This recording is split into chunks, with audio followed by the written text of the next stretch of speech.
The man had simply helped an elderly person nearby, only to be publicly humiliated by security guards. When he tried to argue, several guards pulled out stun batons and taught him a lesson. At that moment, the arrogant guards had no idea that this man, who swallowed his anger and returned to the back of the line, would soon personally overturn their rules. Just the day before, George had been struggling with money problems. His wife worked 3 jobs, but they still couldn't afford to take their sick daughter to the hospital. He felt utterly useless. He couldn't even take care of his own family. Desperate, George saw a TV game show where contestants could win money by answering trivia questions. Just signing up earned you $100, and every correct answer doubled your winnings. You could quit anytime. It seemed like a lifeline made for people in his situation. So he showed up early to stand in line, which is how he ended up helping the elderly person and getting bullied. But signing up was only the beginning. The show's producers put them through a series of tests. The first was a physical and reaction test. Years of scraping by at the bottom had toughened George up, and he excelled in every category. His stand-up performance caught the eye of the network's boss, Vance, who bluntly invited George to participate in another reality show called The Hunt. He even gave George $1,000 up front, but George refused without a second thought. He knew exactly how brutal the hunt was. Contestants had to survive 30 days of extreme hide-and-seek while being hunted down. If you made it to day 30,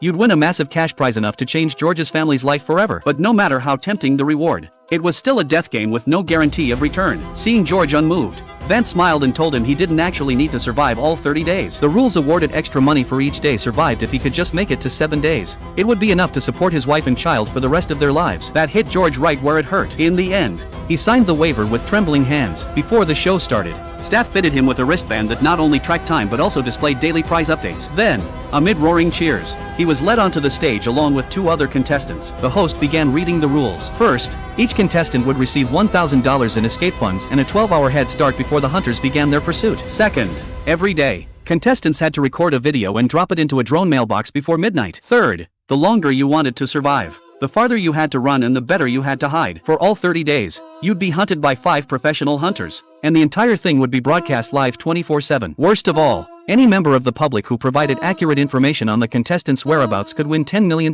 With the sound of the starting gun, the hunt officially began.